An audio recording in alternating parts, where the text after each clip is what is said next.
যিসকলে অৰুণোদয় পাই আছে তেওঁলোককো আৰু এটা নতুন উপহাৰ এটা মই ঘোষণা কৰিম। আজি নকওঁ কি কৰিব, হ'ব 1 তাৰিখে সবে শুনি থাকিব। এতিয়া আপোনালোকে চাওক, বিনামূলীয়াকৈ চাউল দিলে। এতিয়া আমি কি কৰিছো, চাউলৰ লগতে 117 টকাত আমি আপোনালোকক 1 কেজি দালি, 1 কেজি নিমখ আৰু 1 কেজি চেনি দিছো। 117 টকা হলেও দোকানীক 120 টকাই দিব লাগে। 3 টকাটো ঘূৰাই নিদিয়ে নে দিয়ে? দিয়ে নে নিদিয়ে? নিদিয়ে। নিদিয়ে বুলি কোৱা সকলে হাত দাঙকচোন, আৰু দিয়ে বুলি কোৱা সকলে হাত দাঙক। 3 টকাটো ঘূৰাই দিয়ে? দিয়ে।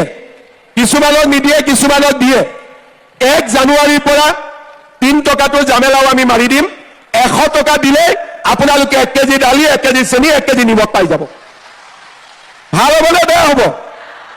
এতিয়া চৰকাৰে দিয়া দালি, চাউল, নিমখ আপোনালোকে কিনিছে নে নাই? লাহেকৈ কৈ আছে, মই শুনা নাই। কিনিছে নে নাই? কোনে কোনে কিনিছে হাত দাঙকচোন। চবেই কিনিছে। দালিৰ কোৱালিটিটো ভাল নে বেয়া? চেনিৰ কোৱালিটিটো ভাল নে বেয়া? এতিয়া মই মাজে মাজে চিন্তা কৰি থাকো যে 1 জানুৱাৰীৰ পৰা আপোনালোকেতো 100 টকাতে 3টা বস্তু পাব। অহাবাৰ বিজেপি চৰকাৰ বনাই দিব, 100 টকাটো নোহোৱা কৰি দিম। এই 10,000 টকা আমি কেনেকে ব্যৱহাৰ কৰিম, এই সিদ্ধান্ত আপোনালোকে ল'ব লাগিব। কোনে কোনে মোবাইল কিনিব হাত দাঙকচোন।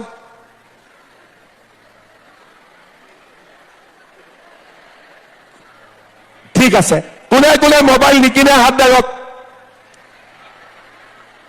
কোনেও নিকিনে? আচ্ছা, মোক এটা বেলেগ উত্তৰ দিয়ক, কাৰ কাৰ মোবাইল আছে হাত দাঙকচোন।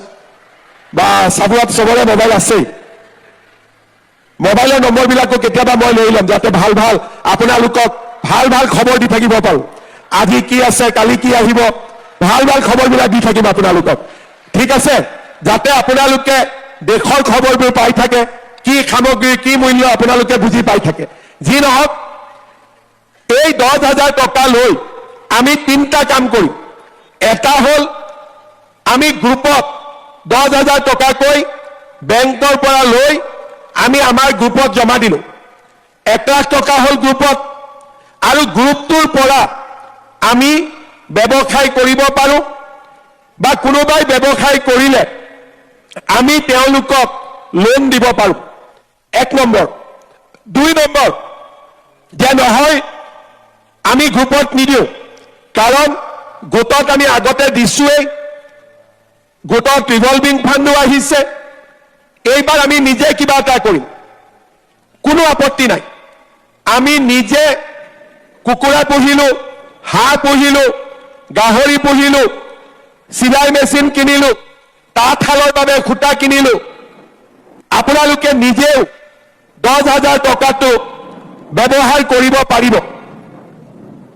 কোনোবা মহিলাই ক'ব যে মই গ্ৰুপতো নিদিওঁ, কিন্তু নিজেও কিবা এটা কৰিবৰ কাৰণে মোৰ ভয় লাগি আছে, যদি টকাটো অথলে যায় তেতিয়া আমি কি কৰিম।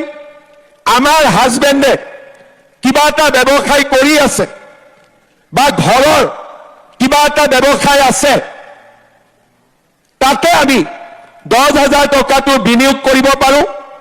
আৰু স্বামী আৰু পত্নীয়ে মিলি পেলাইও আমি এটা ব্যৱসায় গঢ়ি তুলিব পাৰোঁ।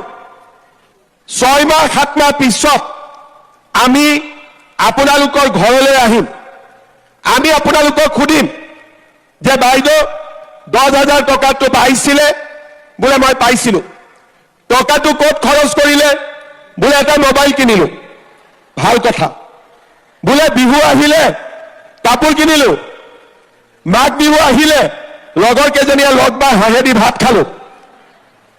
ঠিক আছে, কিন্তু যিসকলে আমাক ক'ব যে এই 10,000 টকা দি মই এই কামটো কৰিলোঁ, আৰু যদি মই আৰু টকা পাওঁ এই কামটো মই আৰু ভাল কৰি কৰিব পাৰিম, আমি আপোনালোকক আকৌ এনেকে মাতি আনিম, আৰু দ্বিতীয়বাৰ আমি আপোনালোকক 25,000কৈ টকা দিম।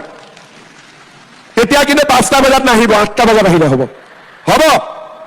দ্বিতীয়বাৰ আমি আপোনালোকক 25,000কৈ টকা দিম আৰু 25,000 টকাটো ভাল কৰি খৰচ কৰিলে আমি আপোনালোকক তৃতীয়বাৰ 50,000 টকাকৈ আমি আপোনালোকক আগবঢ়াম আৰু এটো মই এনেই কোৱা নাই যেতিয়া মই 10,000 দিম বুলি কৈছিলো বহুতে বিশ্বাস কৰা নাছিলে কংগ্ৰেছৰ মানুহবিলাকে ভাবিছিল যে আমি ভাল কৰি লুঙিখনকে দিব পৰা নাছিলো ধুতিখনকে দিব পৰা নাছিলো এও আৰু ক'ৰ পৰা 10,000 টকা দিব কিন্তু আজিতো পাই গ'ল 10,000 টকা যেনেকৈ আজি 10,000 টকা পালে তেনেকৈ আপোনালোকে 25,000 টকাও আপোনালোকে পাব যদি মই কলো যে আমি দিম আমি দিব লাগিব কাৰণ আমি কেতিয়াও মিছা কথাৰে ৰাজনীতি নকৰো 1 লাখ ল'ৰা ছোৱালীক চাকৰি দিম বুলি কৈছিলো এতিয়া 1.5 লাখ ল'ৰা ছোৱালীয়ে চাকৰি পায় 830 টকাৰে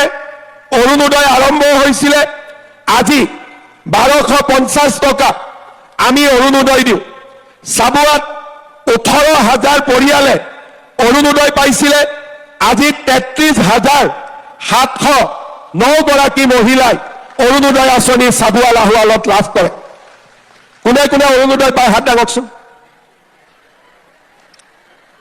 আচ্ছা কোনে কোনে নাই পোৱা হাত দাঙক যদি পৰিয়ালৰ কোনবাই পাই আছে হাতখন নামাই দিব কাৰণ অৰুণোদয়টো আমি পৰিয়াল হিচাপত দিওঁ একেবাৰে পৰিয়ালত কোনে অৰুণোদয় নোপোৱা আই মাতৃসকলে অলপ দেৰি হাতখন দাঙি থাকক মই যাতে এটা হিচাপ কৰিব পাৰো ঠিক আছে মোৰ হিচাপত আৰু 3,000 মহিলাক অৰুণোদয় দিব পাৰিলে সাবুৱাত সকলোৱে অৰুণোদয় পাই যাব হয় নে নহয় মই ঠিকে কৈছো নে হাতখিনি মই হিচাপ কৰি আছিলো এনেকে এনেকে হিচাপ কৰি দিওঁ আৰু হৈ যায় পিছত মিলিও যায় যি নহওক যিসকলে অৰুণোদয় পাই আছে 33,709 গৰাকী নিযুত মইনা পাই আছে সাবুৱা লাহোৱালত 3,129 গৰাকী ছোৱালী ৰেচন কাৰ্ড পাই আছে 60,000 পৰিয়াল আৰু এটিকলি দুটিপাত আঁচনি পাব 32,676 গৰাকী মহিলা আৰু পুৰুষ কিমান পালে এতিয়া যিসকলে অৰুণোদয় পাই আছে 1 তাৰিখে মোক শুনি থাকিব মই আৰু উপহাৰ এটা আপোনালোকক দিব গৈ আছো লাগিব নে নালাগে কাক কাক নালাগে হাত দাঙক বাইদেউহঁতক লাগিব নে নালাগে কোনোবাটো নালাগে আছে কোনে কাক কাক নালাগে ঠিক আছে এইবাৰ হাত দাঙক কাক কাক লাগিব বাপৰে 1 তাৰিখে যিসকলে অৰুণোদয় পাই আছে তেওঁলোককো আৰু এটা নতুন উপহাৰ এটা মই ঘোষণা কৰিম আজি নকওঁ কি কৰিম 7 দিন আপোনালোকে ধৈৰ্য ধৰক হ'ব 1 তাৰিখে সবে শুনি থাকিব এতিয়া আপোনালোকে চাওক আমাৰ চৰকাৰে উদ্যমিতা দিলে অৰুণোদয় দিলে নিযুত মইনা দিলে ল'ৰা ছোৱালী কলেজত পঢ়াৰ ব্যৱস্থা বিনামূলীয়াকৈ কৰি দিলে প্ৰধানমন্ত্ৰী ডাঙৰীয়াই আমাক বিনামূলীয়াকৈ চাউল দিলে এতিয়া আমি কি কৰিছো চাউলৰ লগতে 117 টকাত আমি আপোনালোকক 1 কেজি দালি 1 কেজি নিমখ আৰু 1 কেজি চেনি দিছো